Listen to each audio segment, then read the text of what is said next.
All right.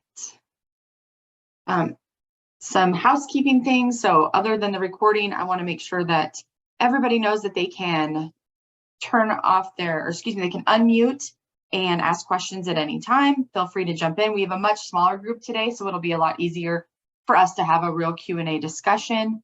And then you can also put your questions in the chat. So if you have additional questions and you don't want to unmute, feel free to put those in the chat.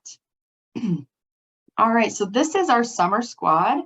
So these are the folks that will likely be approving applications, answering those questions, coming on site to do any reviews. These are those of us that will be helping with this program. So our email addresses and phone numbers are up on the screen. We can also put in the chat the link to our staff roster so that you can always refer to that and get a hold of us if you need to. All right. Here's our agenda for the day. So we'll have very few slides. We'll go through those pretty quickly, and we're leaving a bulk of the time for questions and answers. But we will review and define non-congregate meals. We will discuss eligible locations and how to determine that eligibility. We will go over meal service methods and considerations and integrity best practices. And like I said, we will leave a bulk of the time for questions and answers at the end. All right. So first things first, non-congregate meals. So those are meals that can be consumed off-site, and these are provided to eligible children and from eligible locations. We will discuss eligibility in a few slides. These are individual meals or bulk meals for up to 7 days. And we want to note that this option requires special and prior approval to utilize this meal service option. So if you're singing the praises of this non-congregate option and it's working great for your site, and you're talking to your friend in another school or in another town, and they think, oh, that's great, it's going to be really hot next week, we'd love to do a non-congregate option. Make sure that they have spoken to one of the state staff members and have sought out prior approval, because it is required to utilize this meal service option. And without prior approval, reimbursement will be disallowed. So that's an important piece to this. Okay, thanks, Aspen.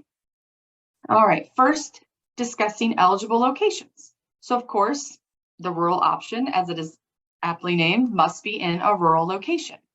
So how do you determine that? So to access the USDA's rural designation tool first, and we can put that link in the chat as well. And Aspen, I'll have you go to the next slide, please. All right, so once you've gone to that designation tool and you've entered in your site location, this is what you will see. So we use York, Nebraska as an example. And when you type in York, Nebraska, and you zoom in a little bit, it shows York, Nebraska is white. There is no purple shading. So it indicates that it is in fact rural. On the right side of the screen, you'll see that we use Lincoln, Nebraska as an example. And of course it comes up shaded purple. And that's an easy way to define that we know that that is not rural, it is in fact an urban location. So that's what that looks like. Next slide, please. All right, so what if I'm rural, but I'm in an urban area?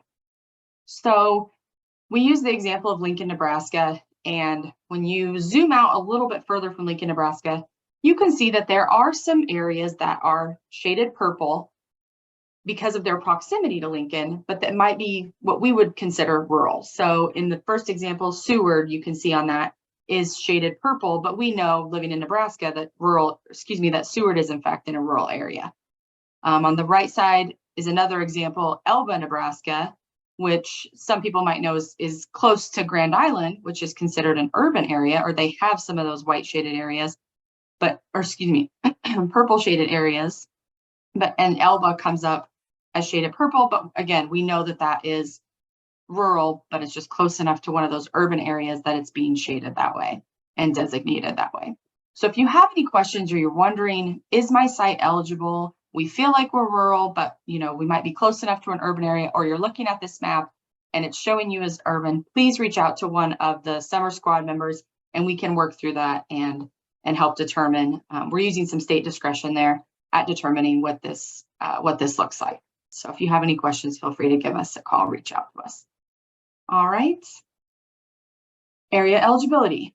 So again, this is the same requirement for the traditional SFSP program. So you can serve meals to all children ages 1 to 18 years in eligible areas. So how do I know if I'm eligible? If equal or greater than 50% of the children are eligible for free and reduced price meals. How do I know that? I'm using school meals claim data or the census data that is available from the SFSP area eligibility map. And again, it's the same determination in using the normal congregate option. So this is just kind of a review slide here. We can also put that area eligibility map link in the chat so that you know what that looks like. Okay, next slide. And when you put in your location or your site address for the area eligibility map, this is what comes up. So you'll either see some pink shading or some blue shading, or you might see both. So it's really important to use the exact site address. In our example, we did not, because we wanted to show York is a great example because they have some spots or some areas of their town that are area eligible and some that are not area eligible. So you can see both the pink shading and the blue shading. If you see pink shading, then you know that you are in an area eligible location. But it's important to use the exact site address when determining that eligibility. Okay, next slide. All right, well, I'm going to go ahead and turn this over to Katie, and she's going to go into further detail about some of the program requirements for this rural non-congregate option. Yeah, thank you, Jessica. You got us off to a great start, and I'm going to build on the information you know from attending training, a regular summer food service program training last week or the week before, in addition to what Jessica just shared with us. So to utilize this like non-traditional, non-congregate meal service in an eligible area that is also rural, which again is based on what Jessica just shared with us, utilizing the rural designation tool and the area eligibility map, you've got two options for serving meals in a non-congregate fashion to all children ages 1 to 18 in those eligible areas, or to us from a site that exists in an eligible area. So the first option would be obviously like a grab and go pickup from a location in a pink shaded area that is also rural, or utilizing a meal delivery service to homes with children, again, ages 1 to 18, if those homes reside in an eligible area or the pink shaded area, right? And you also have obtained consent from the guardian for you to do the meal delivery to their home. So both of these options allow sites to provide meals for up to 7 days at a time, though we know that in some situations that might not be recommended, because as food safety is a consideration, we'll talk about more in a few slides.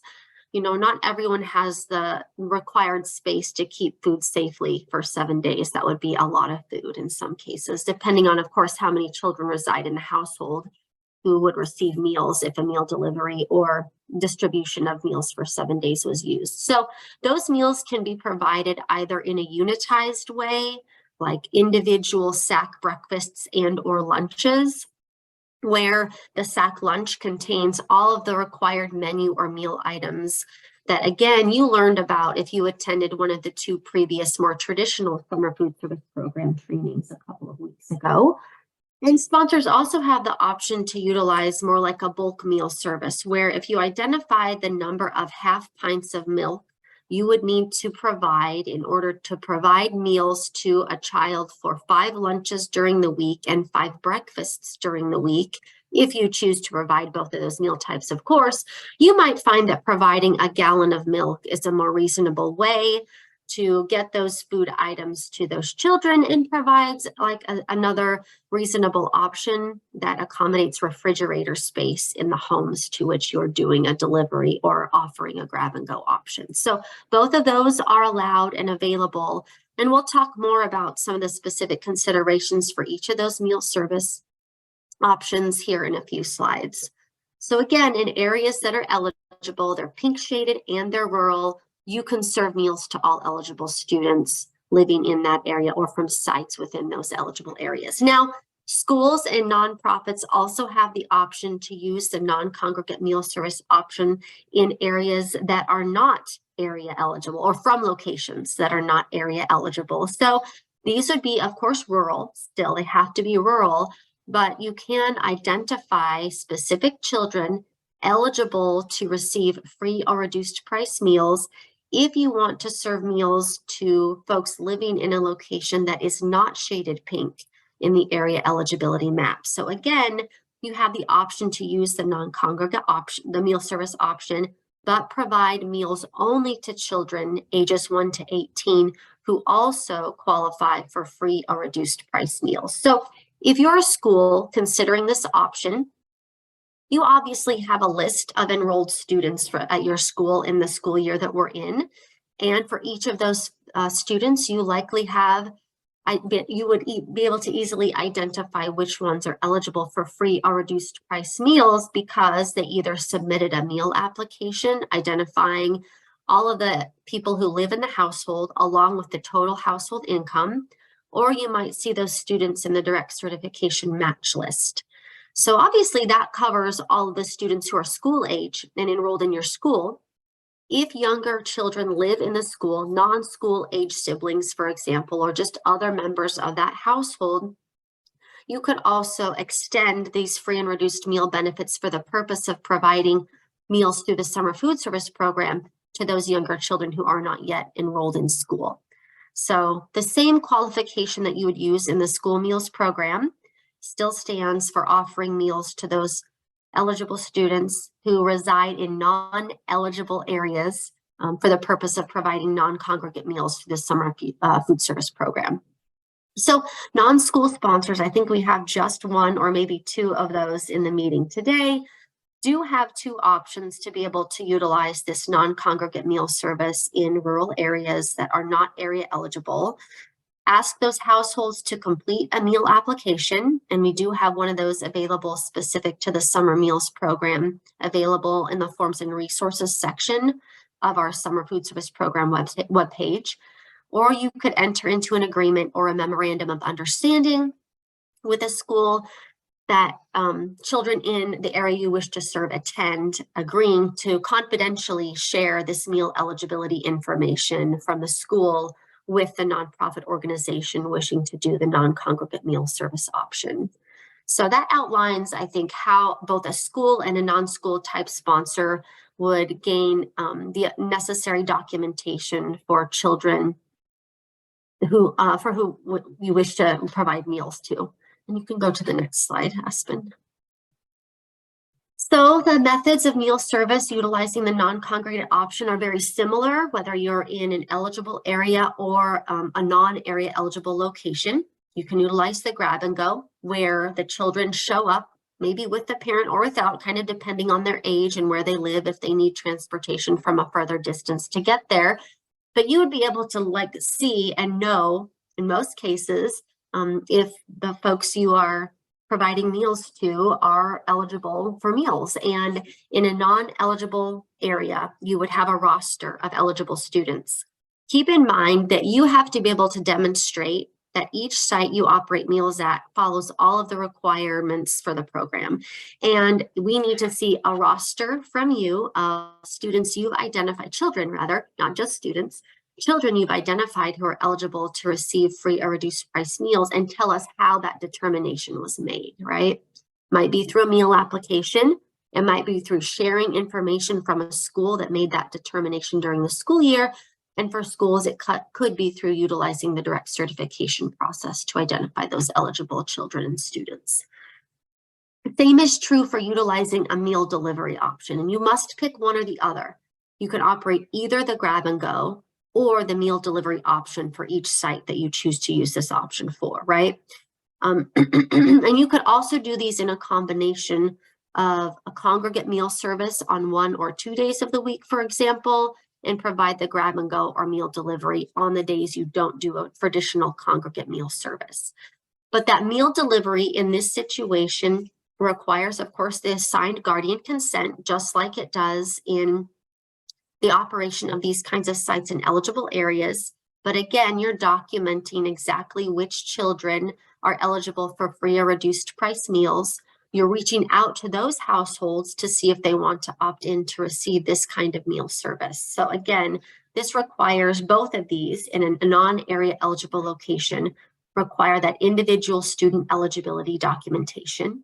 And just like on the last slide, you can utilize the unitized meal service method or provide those meal components in like a bulk form that might be a little bit easier for households to properly store safely until those items are consumed. So let's elaborate just a little bit more on that non-area eligible location roster of eligible students. And I know I did talk about this just a little bit on the last slide, but to make sure you all walk away with a really good understanding of what this might require, because this level of record keeping does require a little bit of extra staff time, of course. So that's a consideration for you when you're determining if this is a reasonable option you want to pursue. You know that in those non-area eligible locations, you've got to have documentation or verify in some way that each child who receives meals is eligible for the free or reduced price meals, which of course is based on household size and household income. A meal application that a school receives would probably have younger siblings or any other younger non-school aged children who live in the household included in the section where those household members are identified. And a meal application where those other kids would be listed is a reasonable way to identify that a family that signs up to receive meals for 4 children, you know that 3 of those are enrolled in school. If the 4th younger one is identified on the meal application, then that's a reasonable way to document that all 4 children that they signed up to receive meals are eligible to do so, right? If a household believes that maybe there's been a change in their meal eligibility status, if there's been a change in the household members, additions to the household, or folks have moved out, we would encourage you to let them know that they should complete a new meal application and identify all of the children in the household or in the home in order to give you the required documentation for free or reduced meal eligibility for all the children you would be providing meals for. And for schools that utilize direct certification to identify students eligible for meal benefits, you could handle this in a similar situation like you do in the school meals program for this summer meals option. You know that in a school situation, you've got one child of a household identified as eligible for SNAP, for example. You see that in your direct certification match list. You also know, or through communication with the family, find out that 2 more children enrolled in your school live in the same household as a student identified as a match for SNAP, then those free meal benefits given to the SNAP identified student are extended to those other students in the household. You can apply this same concept for younger non-school age children who also live in a household. So we'll talk in a moment about how you might survey families to get a good idea of for which days or weeks they want to receive meals. That survey would require that they identify the children and their ages for which they want to receive meals or for whom they want to receive meals. Then that's a good way to document for our purposes and for yours that you've got this one student age child in your match list, and there's the other kids who live in the home who aren't yet school age. This is how we verify that those younger school age students we're providing meals to are eligible for these meal benefits that makes them eligible to receive the summer food service program's meals utilizing the non-congregate option. A few meal considerations we want to make you aware of, and all of this take through the filter or put in a box in your mind of those considerations that we need sponsors to be able to share details of or for with us so that we can ensure you have a solid plan for implementing this new option. Something so new means that there's a learning curve, of course, for everyone choosing to use this. And we want to make sure that you feel as prepared as possible to successfully carry out this new option, of course. And we mentioned the food safety considerations are top of mind. You don't want to provide meal items that are perishable or that are quickly going to become inedible perhaps. And you need to make sure that households are aware of the storage requirements, for example, what a discard date on those food items might be, and that, of course, in your food safety preparation, rather, for food safety considerations, you're keeping all of those same things in mind that you normally would.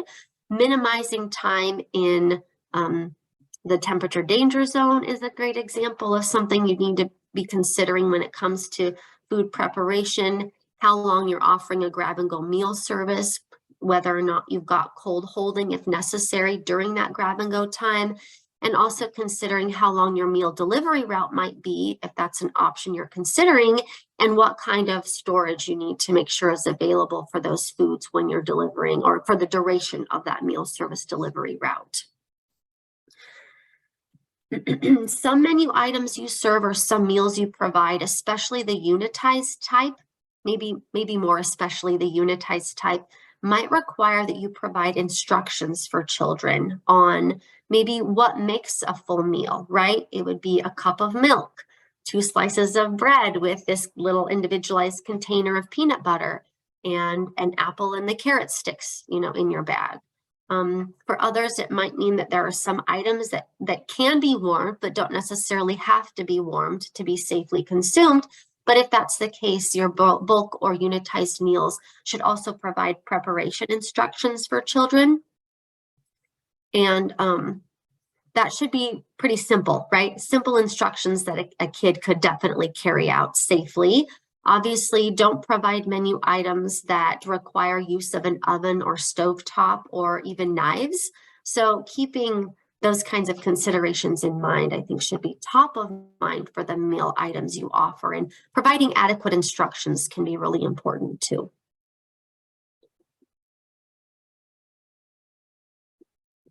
And this is something we mentioned in a couple of slides ago when talking about both grab and go and home meal delivery options, but specific to that home delivery requirement, it is written in guidance that assigned consent from the child's guardian is a must in order to provide meals to households, or for those households to receive meals, right?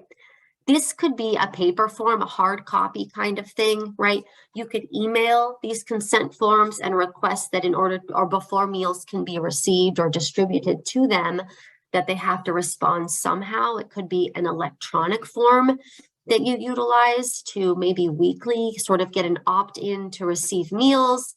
And you need to have some place on there where you clearly identify that the meals should be eaten by the children in the home. Maybe that neglecting to be available during home delivery time, maybe you get like a 2 strikes and then, we can't bring you meals anymore because you're not home to accept them. And of course, your concern is the bottom line, and preparing meals that never reach children means those meals cannot be claimed for reimbursement. And that's an important bottom line or money kind of consideration to make too.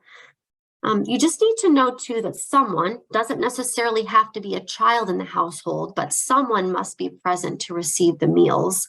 You cannot leave any items that might be perishable on a doorstep. You're not sure for how long those might sit there before someone comes along and gets them inside into the refrigerator.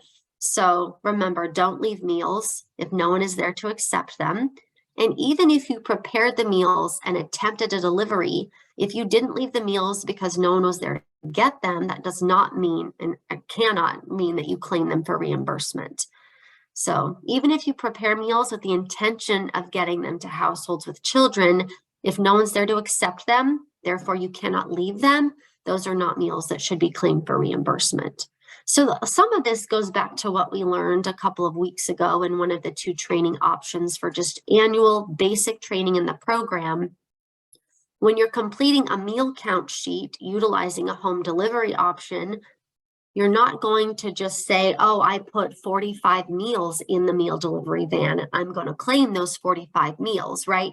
Your driver should be cross-trained to record maybe which households are there to accept meals. and exactly how many meals were delivered to children. It should not be a method of, I started with 45 and I know I've got 5 left on the delivery van now. Oh, I must have served 40.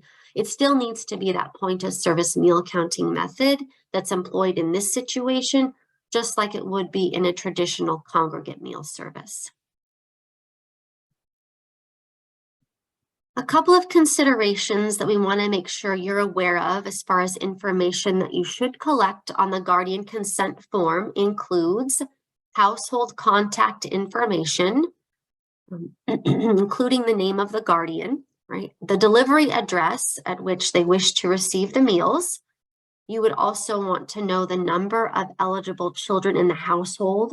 And you could get that information because you should also be requesting the names and ages of kids in that home too. And then, like I said before, you need to have them sort of attest to their acknowledgement that they understand the meal should be consumed only by the children. And then you'd want to have them sign, or like I said, give some sort of indication of their recognition of what this meal option, this home delivery meal option requires. And here is a summary of how we tried to sort of separate the requirements or differentiate the requirements for each of the available options, and understanding kind of whether public notification for an area eligible location is the required option, maybe identifying your eligible participants and notifying those folks in non-area eligible locations, and in which meal service situations a parent or guardian consent has to be obtained before meals can be provided. So that parent guardian consent is of course required for the home delivery option. You do not need that for a traditional congregate meal service or for grab and go, where presumably the child is present with the parent, or a child comes alone if they're old enough to do that, to get meals to take home. Standard public notification, where you would utilize maybe a local newspaper or your school website or social media, would be required for those area eligible locations where any child ages 1 to 18 can receive meals either in the congregate setting or in the grab and go option. You might also consider reaching out to eligible families enrolled in a school, or work with your school to identify families, just to communicate with them, especially or only if those families are, the school is an eligible location, to share excuse me, information with them about a home delivery option if you're making that available. And then for those non-area eligible locations, that's a situation where you would not do a public notification, because not every child in an area is eligible to receive meals through the non-congregate meal service option, or even the congregate one for that matter. You would instead want to notify eligible participants of the meal service options available to them. So a more targeted outreach, either for a closed enrolled congregate site or a meal option, or the non-congregate options utilizing home delivery or grab and go, specific to those students and other kids in the household who are eligible for free or reduced price meals. So if you need a quick summary, just to revisit this after the training is over, we will publish these slides on the website and send an email with them attached. And this is a good way to maybe sort of keep those differences between these operation options straight. And we will provide a couple of templates that you can use and make your own, or just view to see how to make your own. Those templates will include options like an example of a weekly electronic meal sign-up form that we've made in a Google form. And you'll see that those basic requirements or components of a form are identified in what we've made available or will make available to you. That acknowledgement that the meals are intended for children, the idea that we want to, if you order these meals, we really want you to be available to receive them. So an acknowledgement, identification that you want to minimize leftovers or unused meals in order to make your meal service financially viable is in there, to explain how important it is for someone to be available to receive the meals. You could put in your your form, your electronic meal sign-up form, obviously identify if you're doing grab and go or meal delivery and sort of how each of those meal service options might work, maybe what days and times meals are going to be available for pickup, or what the day and approximate delivery time is if you're utilizing a delivery option, would be good information to remind people of every week if you decide to distribute this opt-in form weekly. And then guardian consent is one of those most important things, especially needed for the meal delivery option, right? No matter if a site operates in an eligible area or a location that is not area eligible, you need to document that the guardian or parent living with the eligible children in that household opt to receive meals and understand that someone has to be present to receive those. And in that one, of course, you're going to want to utilize some extra information like determining how many children are in the household so that you understand and can plan for how much to prepare and how much to deliver. I think that covers some of the basics. I know we probably didn't cover everything, but we are hopeful that sharing some of these details means that it got the wheels turning in your mind and that you've generated some questions that we are eager to put in writing with answers to, of course, to help other folks sort of considering this option be able to gain a really good understanding of those most essential considerations for using this meal option. So I see a question in the chat already, and definitely use the chat if that's your preferred method. We're also fine if you unmute and ask. We don't have a very big group today, so that's okay. Makes it a little bit easier to maybe turn your camera on, say hi to the group, and ask your question that way.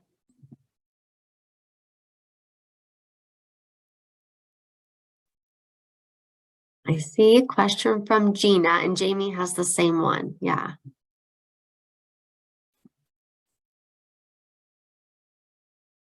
And guess I'll take this one because I don't see anyone else unmuted yet, but we can sort of rotate through these. So Gina asked, can grab and go and congregate be done at the same site? If your school district has a summer program, those students would be there in the building and would have breakfast and lunch, and we would have families that would come and get grab and go meals. I really want to bring up the Q&A. I think that this exact question is in there. Aspen, do you have that handy? Aspen, do you have that handy, the Q&A? I do. I was just looking for the question. I know there's one on a combination. I will look as well. I think it's number 17, and we'll share this Q&A. Yeah, did you find it, Aspen? I did. Go ahead if you want to. What's that? If you want to read the question and its answer, you can if you, yeah. The question is, can a site provide a combination of non-congregate and congregate meal services? So yes, non-congregate meal service may be provided when congregate meal service is not available. So for example, a site that only offers breakfast through a congregate meal service may be approved to provide a lunch through non-congregate meal service. A congregate site that serves lunch and breakfast 3 days a week may be approved to provide non-congregate meals for days with no congregate service, including weekends. A congregate site that operates in the month of July may be approved to provide non-congregate meals for the 10-day period following their last congregate meal service day. So I think the real answer to Gina's question, and the real answer in that Q&A should be like, oh, it depends, right?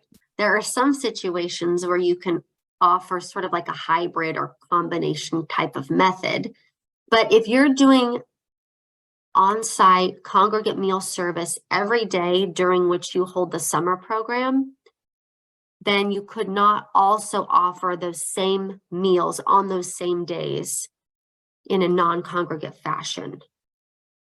So you could offer non-congregate meals, so to speak, by sending home, if you wanted to, breakfast and lunch for Saturday and Sunday.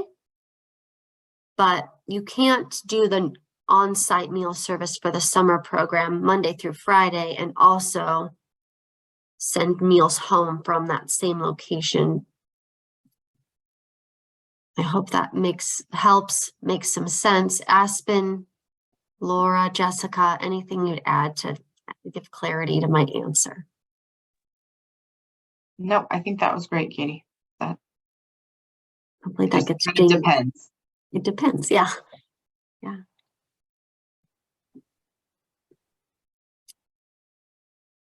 It said, Terry asked, do we need to have our lunch items ready at breakfast time to utilize the grab and go?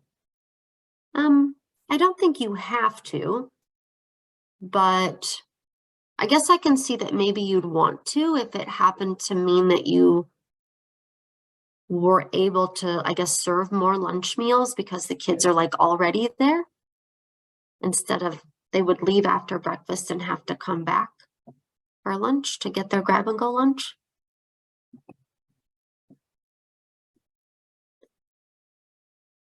I'm not sure if I misunderstood your question, Terry. You can clarify in the chat or unmute and let us know.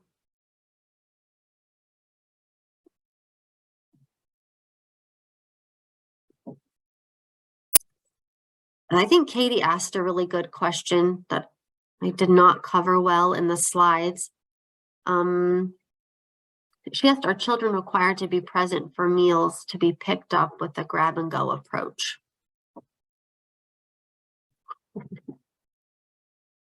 It depends is another answer we would give here.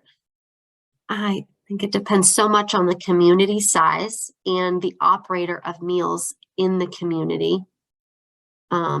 If it's a school in a smaller town, right? I mean, it's pretty reasonable that the family members of enrolled students would be well known to the school staff. So, you know, I would know maybe that Jessica has 2 kids, and if she said, I'm here to pick up meals for Sally and Jimmy, I'd be like, oh yeah, I know they're your kids. So in a bigger city, even a bigger town where several hundred or a couple hundred kids in every grade means you've got a pretty big student population where it's harder to know that or be able to verify that, you know that an adult has kids. That requires a bit different approach. And we would sort of let you tell us or propose to us your plan for providing meals when a child isn't present, utilizing that grab and go option. And we would make a determination on whether or not we think that that's a strong enough sort of approach to the integrity requirements of the program. So again, the answer is it depends. Yeah, Katie, and I also think there'd be additional considerations depending on if it was an area eligible or a non-area eligible site. So you would want to know that as well. If everyone was qualifying for free meals or if only those eligible participants were going to be receiving those meals. Mm-hmm. Great to point out that distinction. You're exactly right, because you are sort of not targeting in a bad way, but contacting or reaching out to students who are families of students who are eligible for free or reduced price meals if you're in one of those non-area eligible locations. So that inherently sort of adds to your assurance that you're going to be providing meals to an identified group of children. And yeah, way to point that out. Gina has another question about doing grab and go across the board, as in if we have the summer program, then can those children be given grab and go meals? Yeah, they can. You can send their lunch home with them every day after their morning enrichment programming. That would work.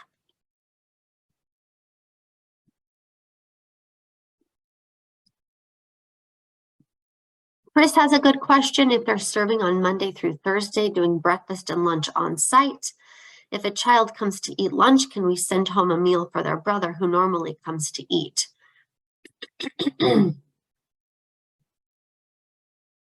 I think the answer on that one is no, because you are offering a congregate meal service on that day for lunch. So you couldn't do the thing for the brother who normally comes, which sounds unfortunate. I understand. Like, you know, they're normally there. You know, that kiddo has a brother and he's probably at home wanting something good to eat, right? And you want to provide them with something that's nutritious, you know, better than what they might get at the Casey's, Cheetos and Mountain Dew kind of thing. You could send meals home for both of them with the brother for Friday. That would be a reasonable option. You sort of have that assurance, right? You can demonstrate to us through probably school records, because I know you're at the school, that these two brothers live in this household and they live together. And the one brother came to get meals or to the meal service site on the day we served lunch, and he took a lunch back for him and his brother for the next day. That would be okay to do. And you're correct. You cannot do grab and go and congregate at the same time or like for the same meals. I want to clarify on Terry's, or I don't need to keep talking. Jessica or Aspen, any clarification you might add to Terry's follow-up, which was sent at 1:39? No, I think it just stresses the point of program integrity and making sure that we don't have families that are eating, you know, at the site on the same day that they're also grabbing something to go. So I think it just kind of makes it a lot clearer, and we eliminate a lot of those program integrity problems that could arise if we were doing both.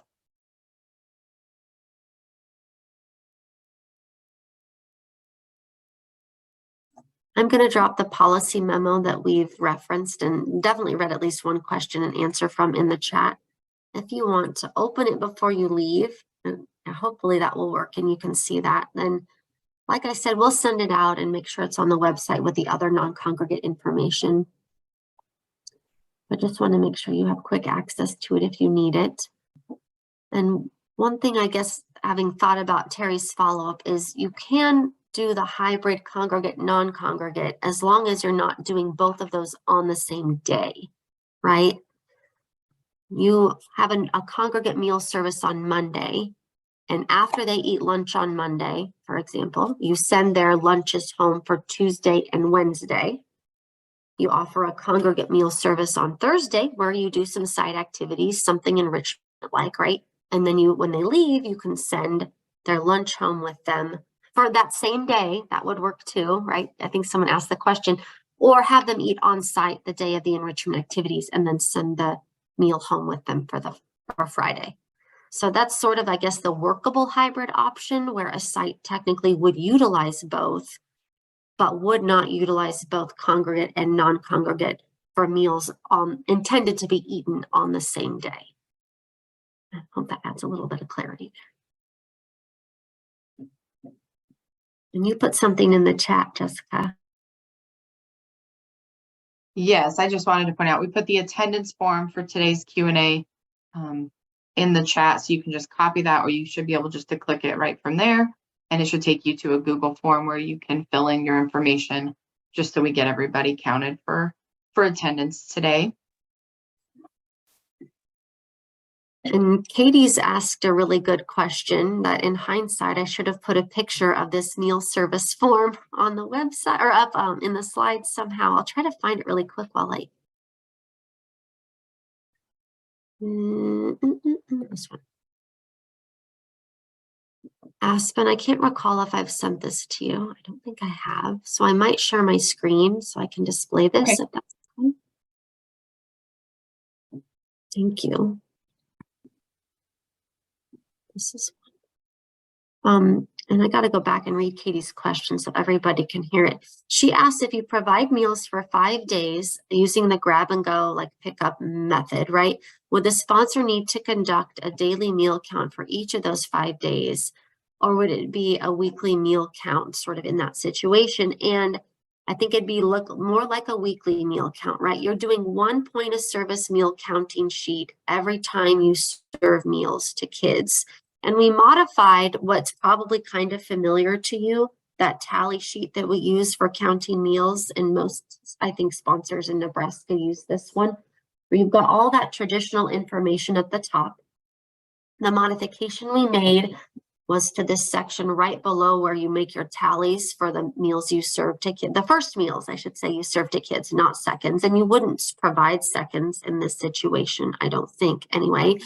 So we took that out and replaced it with these three boxes here, where A represents the total number of meals you distributed, like per package of meals. So in Katie's example, it would be 5. You provided 5 meals in this like box or package of lunch meals, intended to be lunches for Monday, Tuesday, Wednesday, Thursday, Friday. That would go in box A. Box B would be the total number of tally marks you made up here. And in this case, a tally mark is like a human child mark, right? Any kid that goes through the line gets their box, that's 1 mark. So then you're multiplying, obviously, the number of children who go through the line by the number of lunch meals they received. And that's going to be the product here, the total value of meals served. And this would serve as your meal count sheet for that 1 week's distribution of meals. You wouldn't need 5 different ones of these. I wouldn't need you to duplicate or, fill out more paperwork, when everything we would need as far as documentation goes of how many children and how many meals are served to each of those children can be reflected in this single form.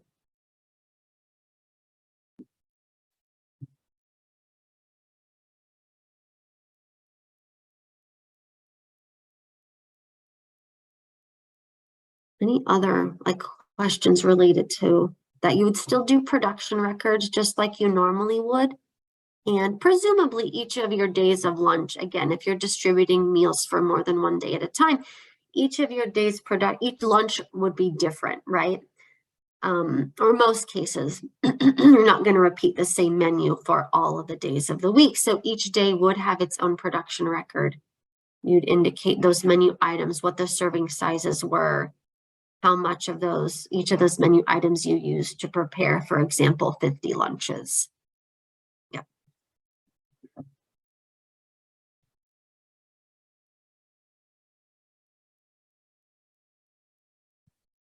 Anyone want to unmute? I thought of a question, maybe. The state agency folks, nutrition services people. Anything you'd add?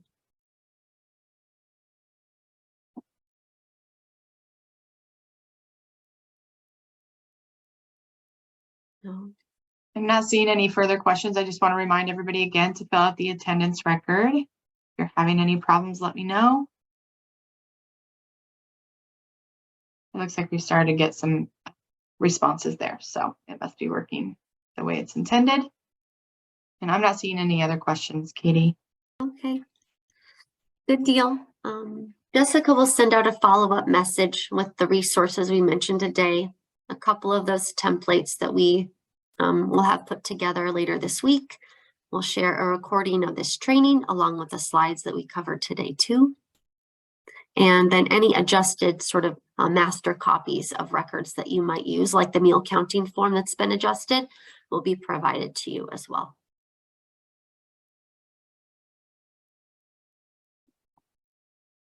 Thanks for joining, everybody. Have a good week.